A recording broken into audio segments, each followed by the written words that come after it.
She instinctively signed to the Mafia King's mute son in the middle of a private family dinner. The entire room went silent. What she didn't realize, she was the first person outside his governess who'd ever spoken his language, and the ruthless king watching from the head of the table would move heaven and hell to keep her there. The mahogany table gleamed like dark ice, reflecting the harsh glow of the crystal chandelier.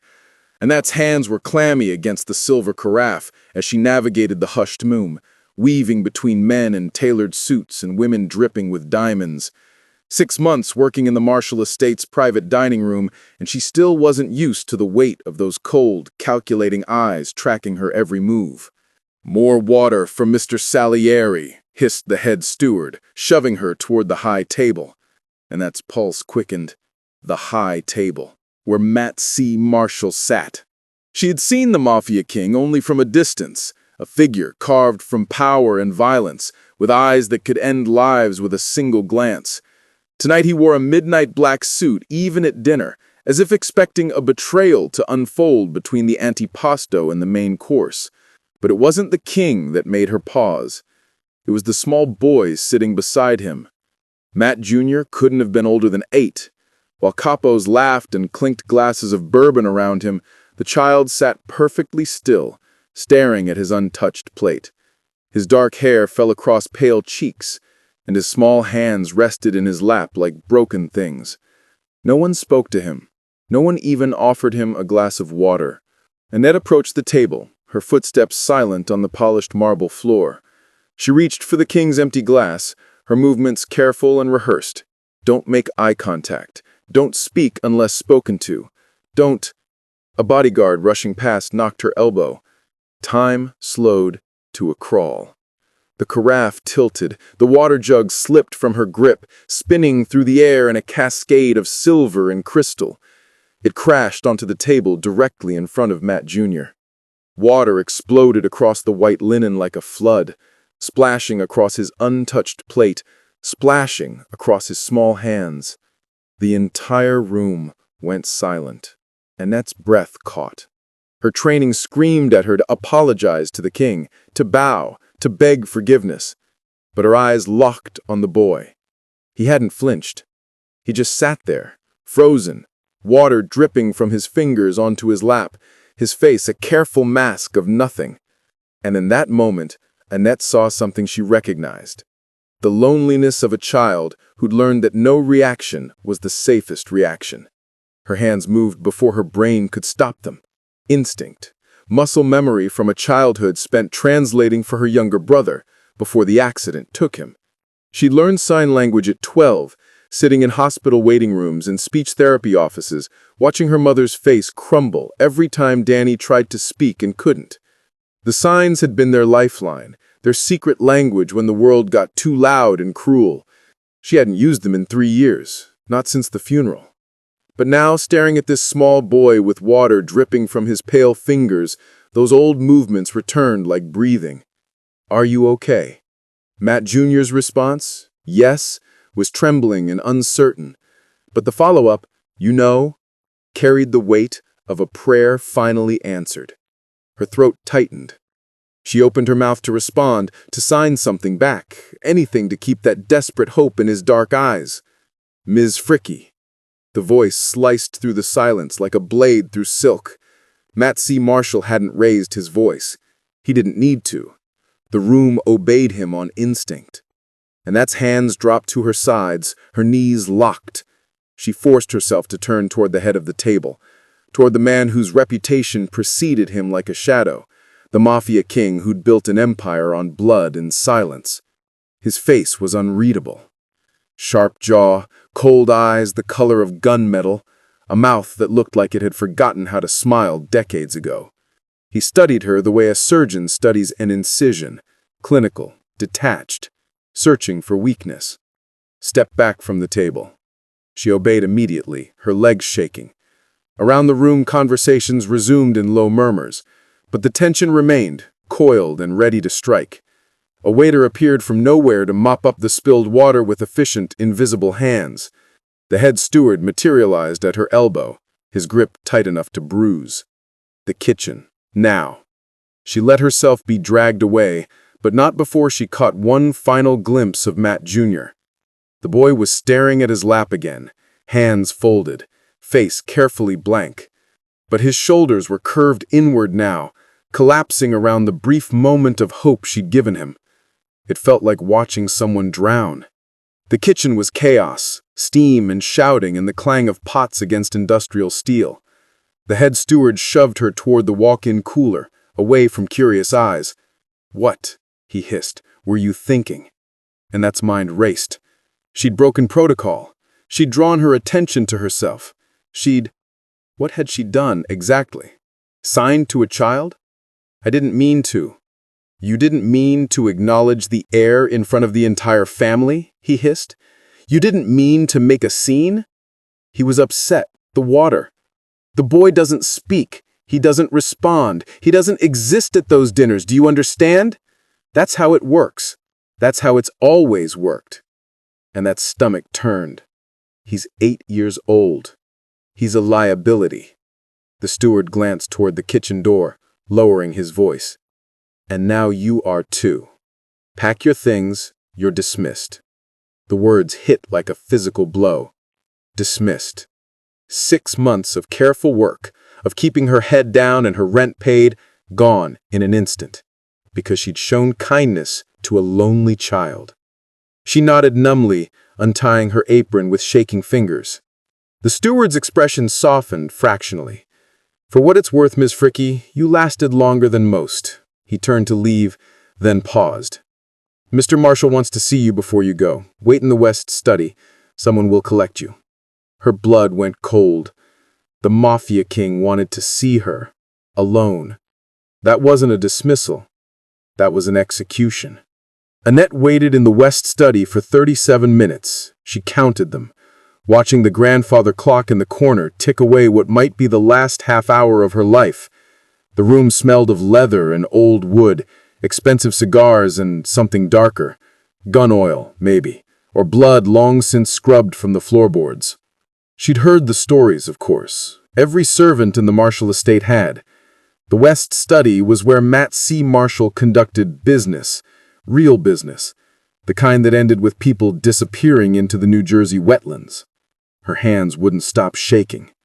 The door opened without warning. Annette shot to her feet, her chair scraping against hardwood. But it wasn't the Mafia King. It was the head steward, looking just as confused as she felt. He carried a single envelope, cream-colored and sealed with the Marshall family crest pressed in red wax. "Miss Fricky." His tone was different now. Careful. Almost respectful. "There's been a change." She couldn't find her voice. He crossed the room and held out the envelope. When she didn't take it immediately, he pressed it into her hands. "You're being reassigned. Effective immediately. The details are inside." "Reassigned?" The word came out as a whisper. "To a private service position." He cleared his throat. "You'll be serving Master Matthew's meals in his personal quarters. The pay is triple your current rate." "I don't understand." "To a private service position." He cleared his throat. "You'll be serving Master Matthew's meals in his personal quarters. The pay is triple your current rate." Annette stared at the envelope. Triple. That was more than she'd made in her entire life. That was enough to finally pay off Danny's medical debt, to help her mother, I don't understand. The steward's expression darkened. "Neither do I. But Mr. Marshall doesn't explain his decisions, and we don't question them." He moved toward the door, then paused. "A word of advice, Miss Fricky. Don't get comfortable, and don't ask why." He left her standing there, holding the envelope like it might explode. Later, in the servants' quarters, Annette sat on her narrow bed and read the contract 3 times. It was simple, clinical. She would serve breakfast, lunch, and dinner to Matt Jr. in his private wing. She would not speak to other staff about her duties. She would not discuss the child with anyone outside the estate. She would report directly to the head steward and only the head steward. Violation of these terms would result in immediate termination and The words were carefully chosen, legal consequences. "You're insane if you take it." Annette looked up. Maria stood in the doorway, arms crossed. She'd worked at the estate for 5 years, longer than anyone in the kitchen. She had the kind of face that had seen too much and stopped being surprised by any of it. "It's 3 times my salary." "It's a cage, Annette." Maria stepped inside, lowering her voice. "That boy is trouble, Annette. Everyone knows it. He doesn't speak, doesn't respond, just sits in that wing like a ghost. The king barely acknowledges him. The family pretends he doesn't exist. That's not his fault." "No, but it'll become yours if you're not careful." Maria's eyes softened. "I've seen this before. The king fixates on something. A person, a problem, a loose end. He pulls them close, studies them, and then what? Then they disappear, or they become part of the machinery." Maria shook her head. "Just be careful. Whatever you did tonight, whatever he saw, it got his attention. That's not a good thing in this family." Alone again, Annette sat in the darkness of her room staring at the contract. She should walk away, take the dismissal, find work somewhere normal, somewhere safe. But she kept seeing Matt Jr.'s face, the desperate hope in his eyes when she'd signed. "You know? Nobody sees me," she imagined him signing. "Nobody cares." 3 floors above her, in a private office she'd never seen, Matt C. Marshall stood at his window, looking out over the estate grounds. His reflection in the glass was a ghost, sharp suit, hard eyes, the weight of a crown made of violence and fear. He'd watched the security footage 4 times, the spill, the signing, his son's response. 7 years. 7 years of specialists and therapists and expensive doctors who promised breakthroughs that never came. 7 years of watching his boy retreat further into silence while the family whispered that the heir was broken, useless, weak. And then a waitress, with kind eyes and trembling hands, had done what no one else had managed.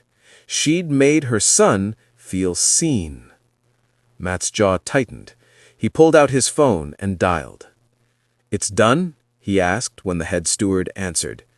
"She accepted the contract, sir." "Good. Triple her security clearance. I want reports. Daily." "Of course, sir. If I may ask." "You may not." Matt ended the call. He looked down at his own hands. Scarred knuckles, calloused palms, hands that had built an empire and destroyed anyone who threatened it. Hands that had forgotten how to be gentle. He thought of his son's small fingers forming signs in the air, and something cracked in his chest, something he thought had died years ago. Guilt. The East Wing was a different world. Annette followed the head steward through corridors she'd never seen before. Marble floors, polished to mirrors, walls lined with oil paintings of stern-faced men who all shared the martial eyes. Guards stood at every corner, silent and watchful. Her breakfast tray felt impossibly heavy. Poached eggs, toast with the crusts cut off, fresh orange juice, and sliced strawberries arranged like a flower. The kitchen staff had prepared it with unusual care, as if even they understood this meal mattered. The steward stopped at a set of double doors painted cream with gold fixtures. "He knows you're coming. Knock once, wait 3 seconds, then enter. Do not linger. Do not ask questions. Serve the meal and leave." Annette nodded, her throat dry. The steward walked away, his footsteps echoing down the empty hall. She knocked, counted to 3, pushed open the door. Sunlight flooded the room. Floor-to-ceiling windows overlooked a private garden, real trees, actual grass, a stone fountain shaped like a leaping fish. The space was enormous, more apartment than bedroom, with expensive furniture that looked barely used. And there, sitting cross-legged on the floor by the window, was Matt Jr. He looked up the instant she entered. His dark eyes went wide, and for a heartbeat, neither of them moved. Then his hands flew up. "You're real." The signs were rushed, almost frantic. "I thought you dreamed you." Something broke inside Annette's chest. She set the tray down on the side table and kneeled, bringing herself to his level. "I'm real," she signed back. "I brought breakfast." His face transformed. It was like watching sunrise, slow, then all at once, a smile so genuine it hurt to see. He scrambled to his feet and grabbed her hand, tugging her toward the window. "Look," he signed, pointing to a birdcage hanging near the glass. Inside, a small yellow canary hopped between perches. "Her name is Sunny. She sings, but I can't hear it. Can you?" Annette listened. The bird chirped, a sweet trill that filled the quiet room. She nodded. Matt Jr.'s smile faltered. "I wish I could." Then, quickly, as if afraid she'd disappear, "Do you know lots of signs?" "Enough," she signed. "Do you?" "Only what my governess taught me." But she left. The boy's hands moved again, faster this time, trembling with an urgency that made Annette's chest tighten. His dark eyes, so like his father's, yet somehow softer, more desperate, never left her face as his fingers shaped words in the air between them. "My father has powerful hands," Matt Jr. signed, his small fingers precise despite their shaking. "Everyone is afraid of his hands. They shake hands. They sign papers. They—" He hesitated, and Annette saw the shadow cross his face, a child who understood too much, too young. "They hurt people, sometimes," he continued, the signs small and quick, as if confessing a secret. "But my hands are small. They only talk in signs. Nobody sees them. Nobody listens." Annette knelt beside his chair without thinking, ignoring the sharp intake of breath from somewhere behind her. She was dimly aware that she was breaking every rule, touching the king's table, addressing his son without permission, existing in a space she had no right to occupy. But the ache in her chest drowned out fear. "I see them," she signed back. "Your hands aren't small. They're speaking right now. I'm listening." The boy's eyes filled with something that looked like wonder, like hope. His next question came slowly, carefully, each sign deliberate. "Why did you help me?" "Nobody helps me. They're all too afraid." Annette felt the weight of every gaze in that silent room. She could sense Matt C. Marshall's eyes on her back like a physical presence, cold and assessing. One wrong move and she'd disappear. One wrong word and she'd become a problem that needed solving. But she looked at Matt Jr.'s face, at the loneliness carved into features too young to carry such weight, and answered with the truth. "Because you looked like I used to feel," she signed. "Like you're screaming, but nobody can hear you.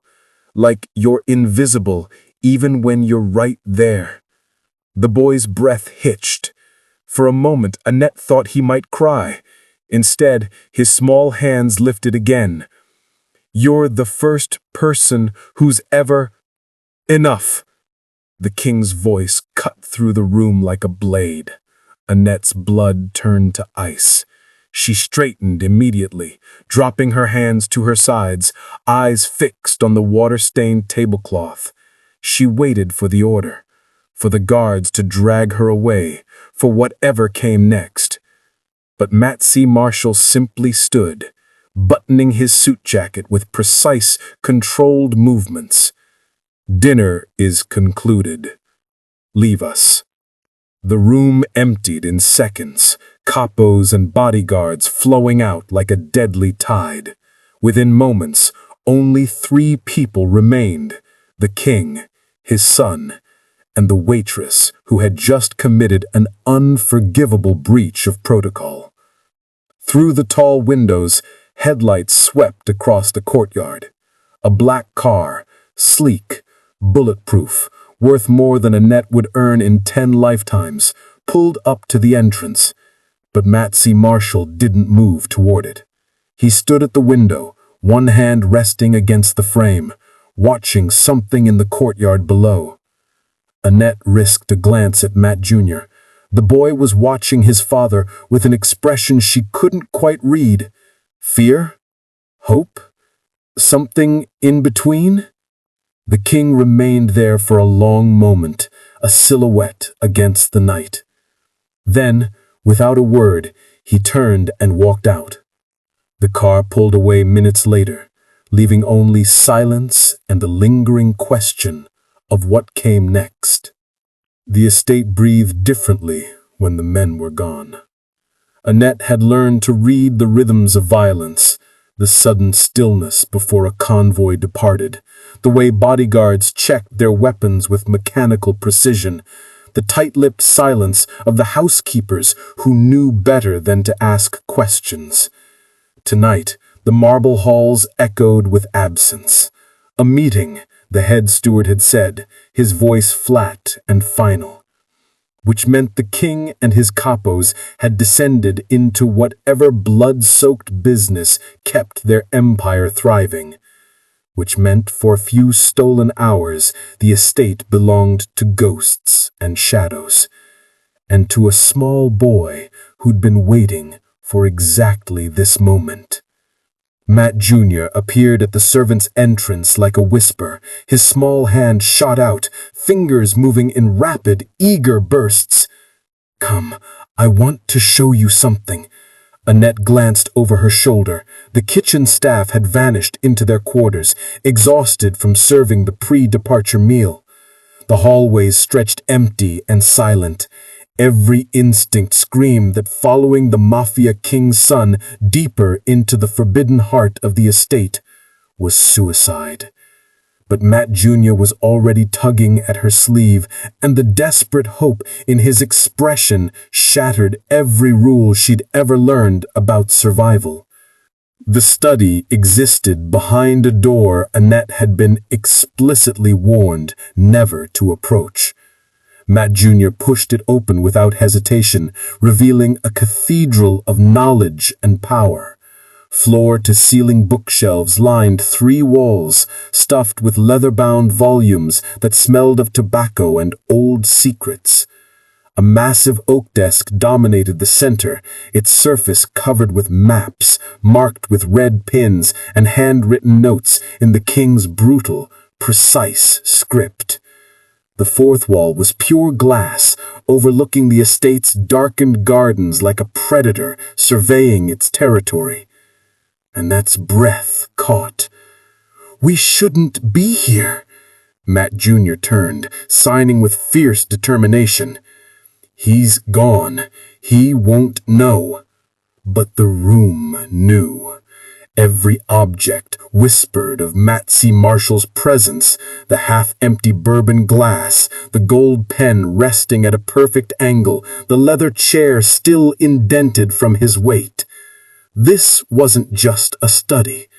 It was a throne room, a war room, a place where empires were built and enemies were erased. And in the center of it all, a small boy was pulling books from the shelves with a reverence of someone discovering buried treasure. "Look," Matt Jr. signed, dragging a massive atlas onto the desk. The pages fell open to a map of Europe, crisscrossed with shipping routes and territorial boundaries. He traced a finger along the Mediterranean coastline, then looked up at Annette with eyes that burned with imagination. "Pirates," he signed. "We're pirates." Annette couldn't help it. She laughed. The sound felt dangerous in the king's domain, too loud and too alive. But Matt Jr. was already pulling more books from the shelves, military histories, strategy texts, illustrated volumes of medieval warfare. He spread them across the desk like pieces of a puzzle, his small hands moving faster than she could follow. "You're the captain," he signed. "I'm your navigator. We're escaping." Escaping from what? Annette signed back, kneeling beside him. Matt Jr.'s hands paused. His gaze drifted to the window, to the darkened gardens and the high walls beyond. When his fingers moved again, they were slower, heavier. From everything. They built kingdoms out of war books and atlases. Matt Jr. would point to a map and Annette would invent a story, a tale of smugglers running contraband through ancient ports, of spies infiltrating enemy territories, of children who discovered secret passages beneath their prisons.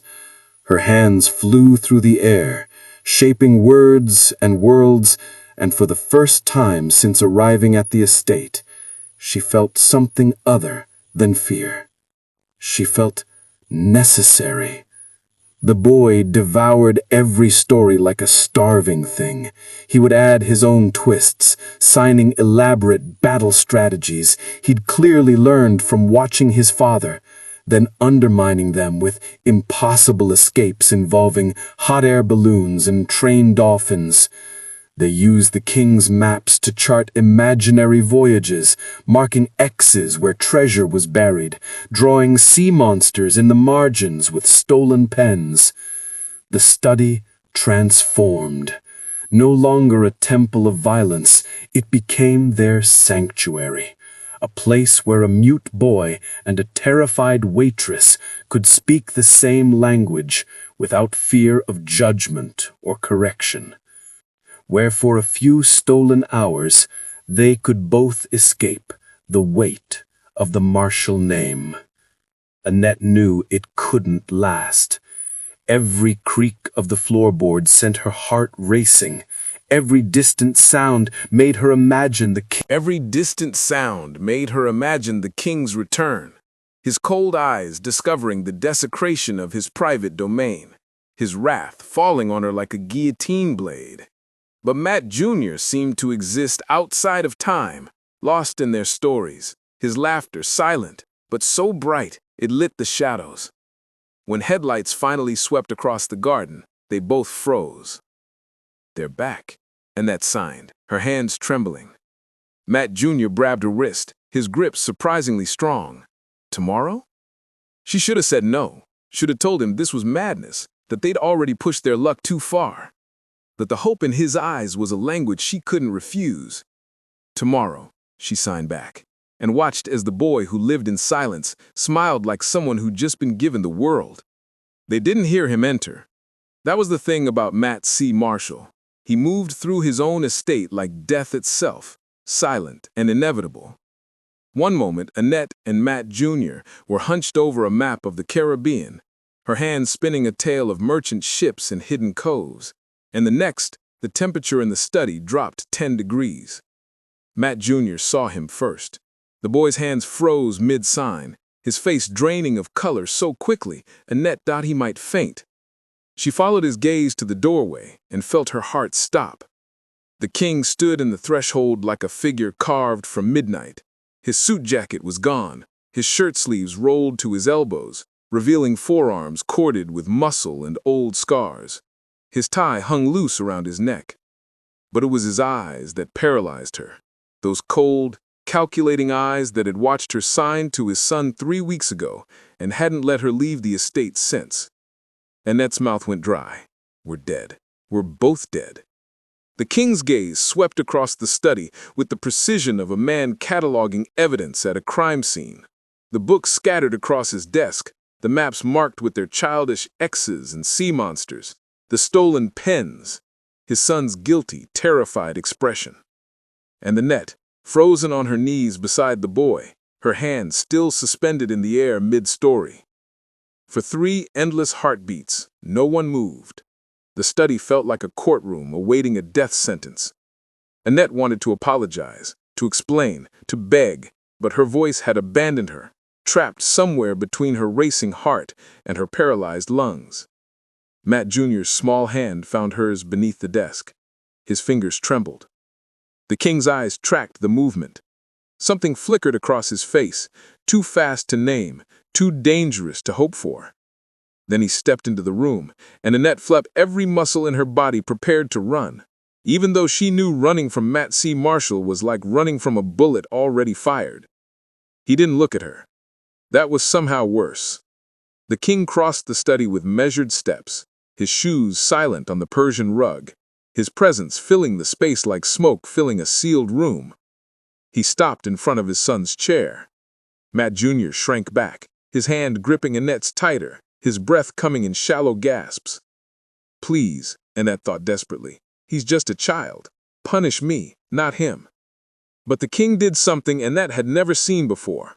Something that shattered every assumption she'd built about the man who ruled an empire of violence. He knelt. Matt C. Marshall, the Mafia king who made capos tremble, who ordered executions over breakfast, who wore suits to dinner like armor, lowered himself to one knee in front of his 8-year-old son. His expensive trousers touched the floor. His cold eyes softened by a fraction so small it might have been a trick of the light. And then his hands moved. It wasn't elegant. It wasn't practiced. His fingers fumbled through the air like a man trying to speak a language he'd only seen from a distance, never dared to learn. The sign was clumsy, the shape awkward and uncertain, but Annette recognized it immediately. Safe. The king signed it again, more deliberately this time, his scarred hands forming the word with brutal determination. His eyes never left his son's face. Safe, he repeated, and the weight of that single word filled the study like a vow carved in stone. Matt Jr. stared at his father as if witnessing a miracle. His small chest heaved. His eyes went wide and bright with something that looked dangerously close to tears. Then his hands lifted, trembling, and signed back with desperate hope. You learned? The king's jaw tightened. For a moment, Annette thought he might retreat back into the cold, untouchable figure she'd always known. But instead he nodded once, sharp and final. Then his gaze shifted, finally, inevitably, to Annette. She stopped breathing. Continue, the king said aloud, his voice like gravel and ice. It wasn't a request, it was a command, an order from a man who'd built an empire on the understanding that his word was law and disobedience was death. But there was something else beneath the order, something Annette couldn't quite name. Permission, protection, a door being opened instead of slammed shut. The king rose to his full height, towering over them both. But he didn't leave. Instead, he moved to the leather chair behind his desk, the throne from which he surveyed his kingdom, and simply sat, watching. His eyes tracked every movement of Annette's hands as she resumed the story, her fingers still shaking, but determined to give Matt Jr. the escape he desperately needed. The king didn't interrupt, didn't speak. He just sat in the shadows of his own domain, witnessing his son's laughter in silence, his expression unreadable, but his presence undeniable. A brutal king learning the language of his mute son, one crude sign at a time. And Annette, caught between them, realized with terrifying clarity that she'd become something far more dangerous than a witness. She'd become necessary. The whispers started in the kitchen. Annette felt them before she heard them. The way conversations died when she entered a room, how the other staff suddenly found urgent tasks that required them to face away from her. The head steward no longer barked orders in her direction. Instead, he communicated through pointed silences and meaningful glances at the other servers, as if her very presence had become contagious. She's too close to the boy. The king notices everything. Girls like her don't last long here. Annette kept her head down and her hands steady, pouring wine and clearing plates with mechanical precision. But the air in the estate had changed. It pressed against her skin like a storm waiting to break, heavy with the promise of violence she couldn't yet see. The summons came on a Tuesday. A bodyguard, one of the stone-faced men who flanked the king like twin shadows, appeared in the servants' corridor. He didn't speak. He simply jerked his head toward the east wing, then turned and walked, expecting her to follow. Annette's pulse hammered against her ribs. The east wing, where the capos conducted business, where people were called to receive judgment, where, according to kitchen gossip, a maid had been summoned 3 months ago and never returned. Ricardo DeLuca waited in a room that smelled of leather and Cuban cigars. He sat behind a desk of polished walnut, his silver-streaked hair combed back with military precision, his tailored suit the color of dried blood. He didn't look up when she entered, just gestured to the chair across from him, with 2 fingers, a motion so casual that it made the power dynamic obscene. Sit. Annette sat. Her hands gripped her knees beneath the table, nails digging into fabric. Ricardo finished writing something in a leather-bound ledger, his pen scratching across paper with the rhythm of a ticking clock. Finally, he set the pen down with surgical precision and met her eyes. "Do you know why you're here, Miss Garrett?" She wanted to lie, wanted to play ignorant, but something in his expression told her that dishonesty would be the only unforgivable sin in this room. "The boy," she said quietly. "The boy." Ricardo leaned back in his chair, fingers steepled beneath his chin.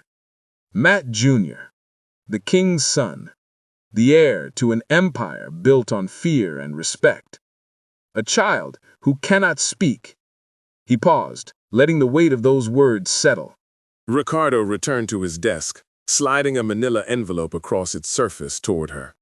"Which is why we're offering you a transfer." Annette stared at the envelope like it might explode. "A restaurant in Boston, one of our legitimate ventures. Head waitress position. Triple your current salary, full benefits, an apartment in a good neighborhood." He tapped the envelope once. "You leave this weekend. Clean break." A perfectly normal sound that felt extraordinary because it was his father making it. Matt Jr. clutched his blanket, uncertain whether he was supposed to lie back down, sit perfectly still, or prepare for some kind of test he didn't know he was taking. His father leaned forward, elbows on his knees, hands clasped together. In the moonlight filtering through the window, Matt Jr. could see the scars on those hands, the map of violence that had built their empire. But tonight, those hands looked almost uncertain. The king's mouth opened, closed, opened again. Words seemed to be failing him, which was terrifying in its own right. Matt C. Marshall wielded language like a weapon, precise, cutting, always landing exactly where he intended. To see him struggle felt like watching a god stumble. Then, slowly, awkwardly, his father lifted his hands. Matt Jr.'s breath stopped. The movements were clumsy, unpracticed, fingers forming shapes that were almost right but not quite, like someone trying to speak a language they'd only heard once. His father's brow furrowed in concentration, frustration flickering across his features as he tried to remember, tried to replicate what he'd seen across a dinner table when a waitress had shattered everything he thought he understood about his son's isolation. "Friend," his father signed. The gesture was rough, the hand position slightly wrong, but unmistakable in its intent. Matt Jr.'s eyes burned. His small hands trembled as they emerged from beneath the blanket. His father tried again. This time, the word was even harder, a concept that clearly didn't sit comfortably in the king's vocabulary, a term that probably hadn't crossed his lips in decades. His jaw tightened. His hands moved again, slower this time, deliberate. "Sorry." The word hung in the air between them like a fragile thing made of glass and moonlight. Matt Jr. stared at his father, this man who ruled with iron and blood, who made grown men tremble with a glance, who had built an empire on the principle that weakness was death. And here he sat, in the middle of the night, in a child's bedroom, struggling to sign an apology with hands that were more accustomed to violence than vulnerability. Matt Jr.'s own hands lifted, moving with the fluency his father lacked. "You learned?" he signed, the question barely more than a whisper in the visual language. His father nodded once, sharp and final. Then his hands moved again, still clumsy, still imperfect, but trying. "She showed me. Annette. I'm learning." Something cracked in Matt Jr.'s chest, not breaking, opening, like the first thaw after an endless winter. "Why?" he signed, because he had to know, had to understand what had shifted in the immovable foundation of his world. His father's hands dropped to his knees. For a long moment, he just looked at his son, really looked at him, perhaps for the first time. When he finally signed again, the movements were so rough, they were almost violent, but the meaning was crystal clear. Because you deserve to be heard. They sat in silence after that, but it was a different kind of silence than the one that usually existed between them. Not the heavy, suffocating quiet of isolation. Something softer, something that felt almost like the beginning of understanding. The king stood eventually, unfolding his massive frame from the chair. He paused, hand on the doorframe, and looked back at his son. His fingers moved one more time, uncertain, searching, but determined. Tomorrow? Matt Jr. nodded so hard, his dark hair fell across his eyes. Tomorrow, he signed back, and watched as something that might have been relief crossed his father's face. The door closed softly behind him, and Matt Jr. was alone again. But for the first time in his short, silent life, alone didn't feel quite so much like abandoned. Outside his window, the moon continued its arc across the sky. In the study downstairs, a stack of sign language books sat on the king's desk beside maps of empire and lists of enemies. And somewhere in the servants' quarters, a waitress slept, unaware that her simple act of kindness had just rebuilt a family, one clumsy, imperfect sign at a time. Don't let this moment of kindness end here. Join our community, hit subscribe, and help us spread stories that heal, inspire, and remind us to be human.